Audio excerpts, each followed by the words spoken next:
Hello, and welcome to Anime Audio Commentary. Today I'll be commenting on episode 10 of Chainsaw Man. If you'd like to watch along, then start watching now.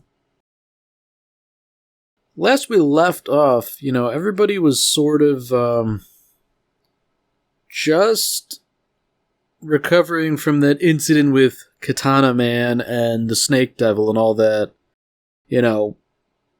A whole lot of stuff happened, bunch of people died. Makima was seemingly killed, but then she wasn't really. She revealed some really rather disturbing powers, and now, everybody's either sort of in the hospital or just kind of milling about. I feel like out of the entire group, Aki is probably the worst for wear, considering that Himeno was a close friend and now she is no longer among the living, so basically, Aki just has to deal with these two. And, considering how they're squabbling over mere apples, this doesn't bode well.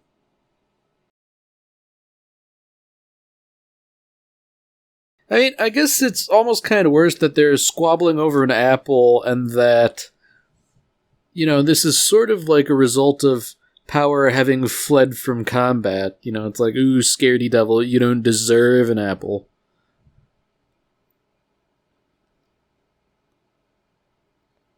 It's also rather unfortunate that Division 4 basically consists of them, Kobeni, and maybe like a couple other people in total, seeing as how so many people have died, so many other people have quit. Yeah, I'd imagine from Aki's perspective, this is the equivalent of a rather unfortunate battlefield promotion. He definitely wasn't looking to advance in public security, especially in this manner, Aki at the very least strikes me as moderately unhinged in that he's fixated on killing the gun devil, so, I feel like promotions don't matter too much if they don't serve that ultimate goal.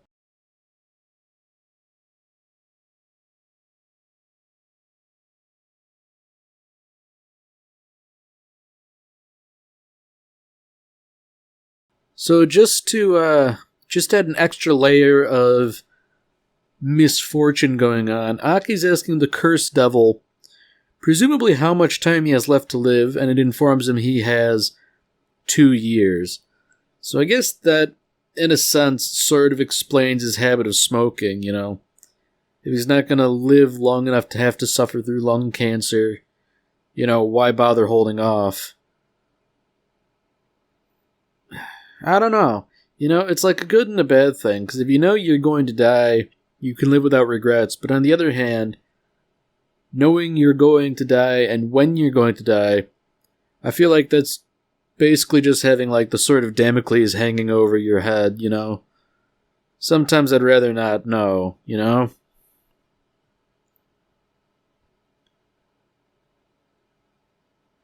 I suppose it is doubly unfortunate that his smoking habit is mainly the result of his association with Himeno. She got him into it. And I mean, thinking about it, that's really the only connection he has left. I think he has, like, one cigarette from her.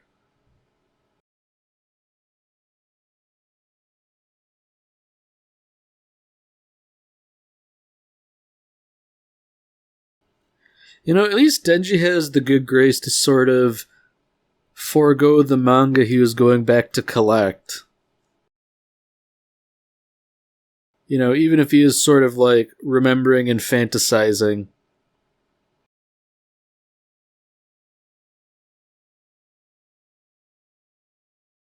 Now, this is actually, I think, one of the more interesting parts of Chainsaw Man. Denji's starting to become a little introspective here, He was sad when Pochita died, but he doesn't really care about Himeno. And, well, maybe doesn't care is kind of strong, but like, he's already pretty open about how he wouldn't particularly care about Power or Aki if they were to die. And so this is sort of like building up to this wider theme. It's like, in taking on the Chainsaw Devil, have I become less human? And the answer is decidedly maybe, you know. This is a theme that came up in Devilman. You know, basically, the main character, Akira, having taken on the powers of a devil and the body of a devil, has he become less human as a result? And the answer is yes and no. You know, he's certainly rather eager to spill blood, but at the same time, there are people he cares about. Now, big difference between Chainsaw Man and Devilman is that, you know, Denji, he thought about it for a little bit, but ultimately he's decided it's, you know, probably not that big a deal, and it's not fun to think about, so, you know, just kind of ignore it. And, you know, maybe that's the better approach after all, if thinking about it's only going to cause mental anguish. So just kind of like I was saying before, the idea of this Battlefield promotion has sort of come into effect. Aki's going to be needed for coaching Division 4. Poor guy.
So, seeing as how everything had basically happened all at once, I guess it's pretty understandable that Makima had waited until now to do what she's about to do. But, you know, she's essentially going to put Denji and Power through some pretty rigorous training. And I don't quite remember exactly, but I believe we have seen the teacher before briefly in a flashback. And at the time, I believe it was a flashback when Himeno had lost her first partner.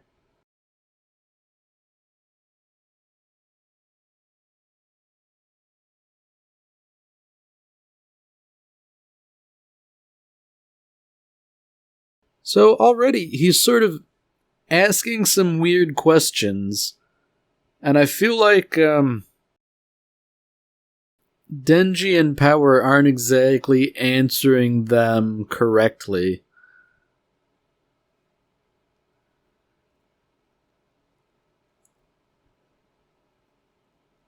Well, you know, I take that back. I guess they met the criteria that he was hoping for. You know, I guess the idea is that they are truly pragmatic, for want of a better term. You know, they don't care about revenge, they don't care if their friends die, they don't even care about what side they're on, so long as it suits them. And I guess that kind of makes sense. So, the idea here is basically to ensure that they stay on humanity's side by making it, if not necessarily worth their while, I guess more trouble for them to switch sides, as it were. So, you know, I guess, just in case it wasn't clear based on the questions he was asking them and sort of like his overall demeanor, he has decided it politic to break their necks by crushing their vertebrae, That's a rather nice introduction, I think, just really to get the full measure of what this guy is about. So I feel like, he's not just doing this just for the sake of it. I feel like there is a wider purpose behind what he's doing. And in fact, this is the case. The idea is that, Denji and Power, their bodies are superficially similar to those of humans, but, they can recover from remarkable wounds with just a little bit of blood. So I guess the idea here is that if this guy's like a special Division 1 veteran, then the idea here is that he's probably the premier devil killer on the scene. So if anybody devil adjacent is going to learn how to fight, it would be against somebody like him.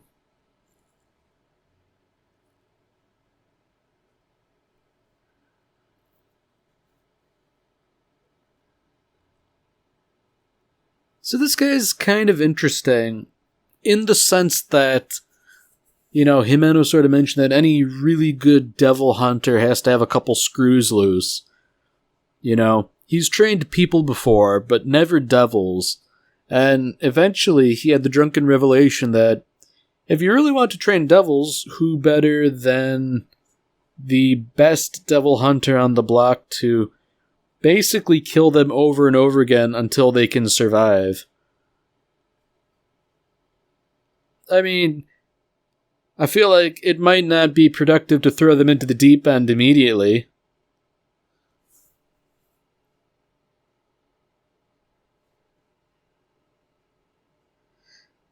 Yeah, this is a rather unfortunate first training session. Denji wheels on him with a hammer and he just sort of ventilates him multiple times and basically just incapacitates him. I'd imagine being stabbed through the head like that would prove fatal, but if what he said before is true, a little bit of blood's all it'll take to seal up those wounds.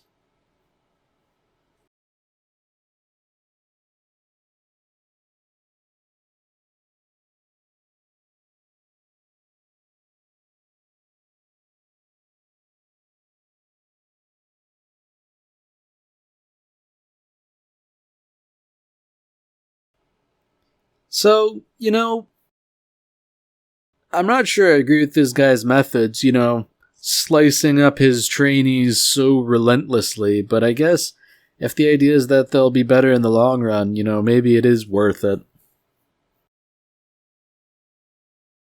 So unfortunately, Denji and Power aren't the only ones who are in a bad state. Aki seems to have pissed off the Fox Devil irredeemably, and now it's not going to honor the contract anymore. Or perhaps I should say the contract is null and void now. So, seeing as how Aki had used the Fox Devil, if not, constantly, pretty reliably, without something like that, I feel like he's going to be kind of sidelined unless he can line up another contract. The unfortunate thing is that forming another contract will require sacrifice. And seeing as how he's already basically got only 2 years left to live, I feel like there's not a whole lot he can offer unless he wants to take the route Himeno took by offering bits of his body.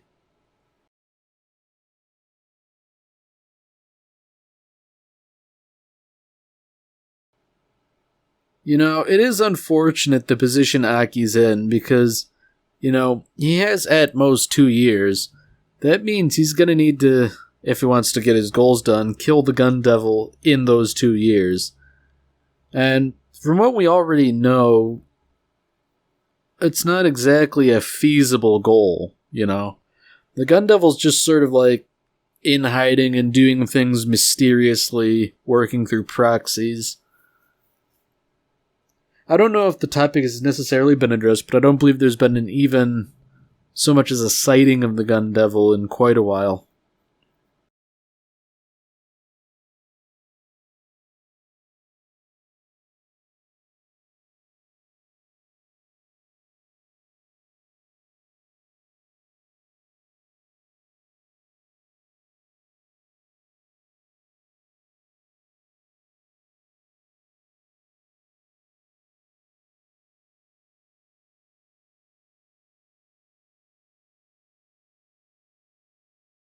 So it's rather interesting that somebody's decided to visit Aki.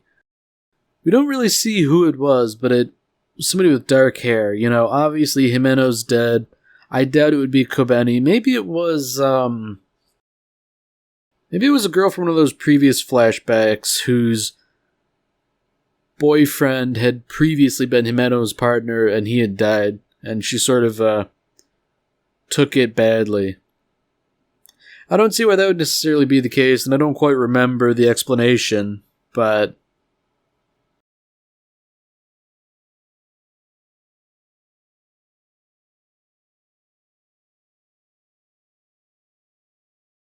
so obviously Denji and Power have had a very rough day of being killed over and over again.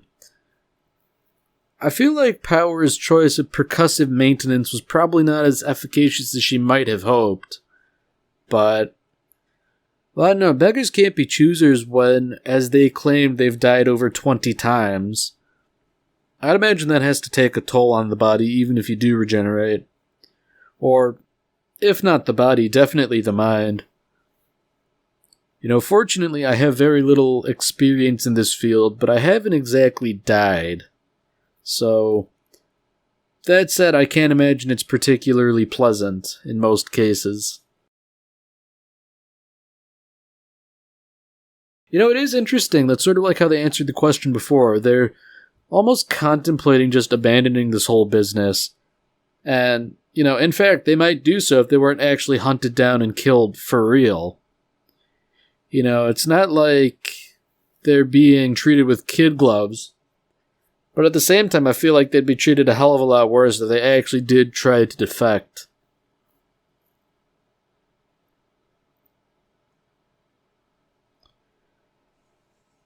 So Power has correctly deduced that their teacher's a bit of a drunkard.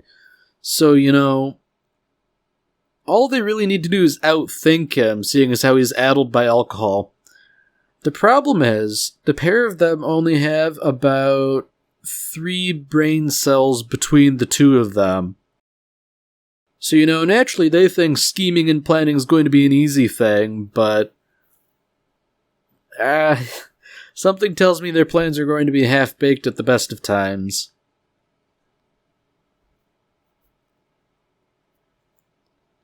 Just to really sell the point that they are smart now and they're using their noggins, they have elected to wear glasses. You might have correctly deduced that this doesn't actually make you smarter, but this doesn't seem to have occurred to them.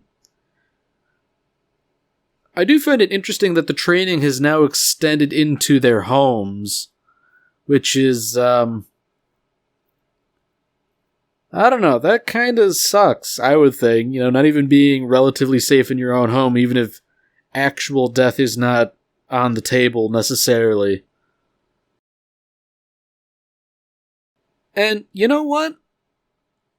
Giving Power credit where credit is due, this is actually not a bad plan. It's just this guy's too good.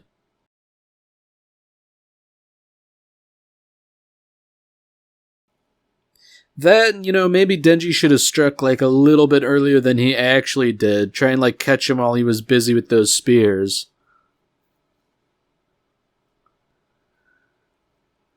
Now, if that weren't bad enough, those glasses were kicked clean off his face. How can he think properly if he doesn't have his glasses?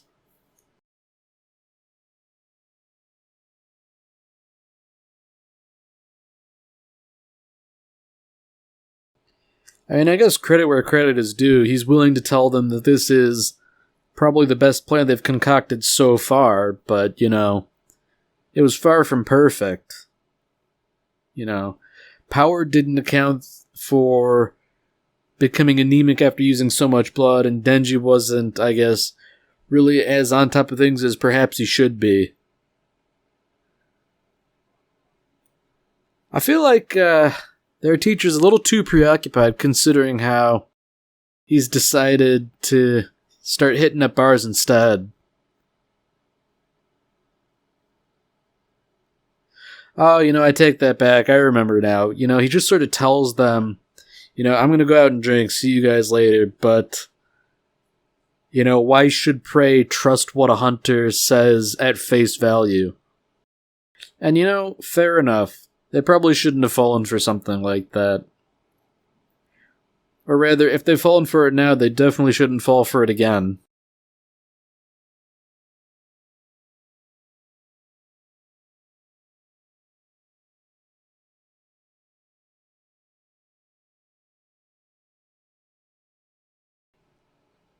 So it would seem that, in accordance with his needs on the job, Aki is going to make a contract with a stronger variety of devil. And I'm somewhat reminded of SCP Foundation and all that stuff, where they have these sort of like mind-bending, reality-bending horrors, and they just sort of keep them locked up and cataloged. It was pretty clear that they were heading deep underground to wherever this facility is, and it's rather dingy, and maybe poorly maintained isn't quite the right word, but it's certainly not a place you'd like to spend any amount of time. And presumably this is where they keep some really, really nasty devils who, for one reason or another, are amiable enough to form contracts, or are, I guess, in a position where they have little choice but to offer contracts for their continued survival.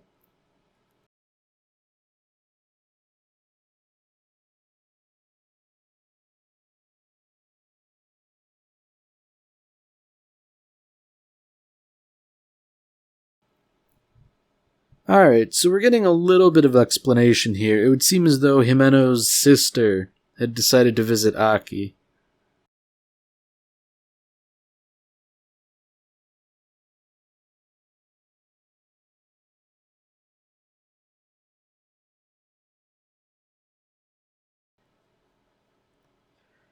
It kind of gives a little bit of insight, Himeno talked about Aki a fair degree, but she was also sort of worried about her family. But more than that, she was worried about Aki as well, Basically, she was trying to get him to quit, essentially, so he doesn't end up dying in this line of work. And that's rather an admirable thing, but I feel like showing something like that to Aki, I feel like that would really only serve to just make things worse, honestly.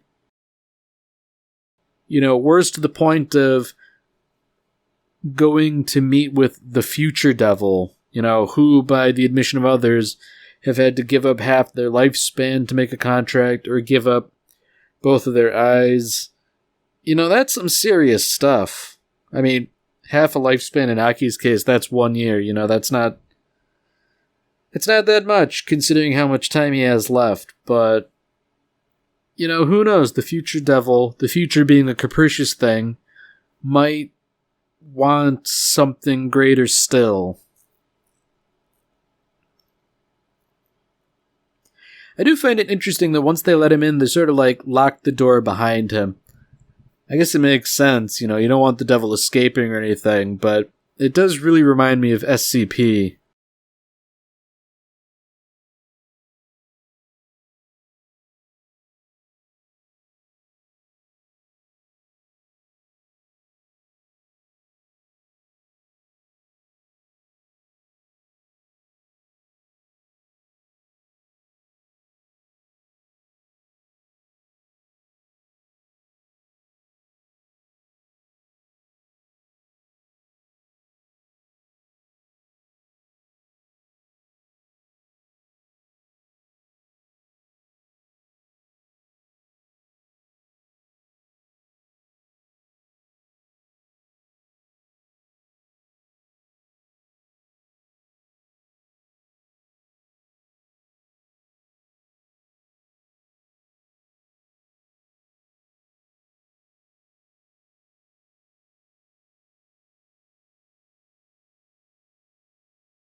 Alright, well that's it for this episode. If you've enjoyed it, then by all means, tune in for the next one.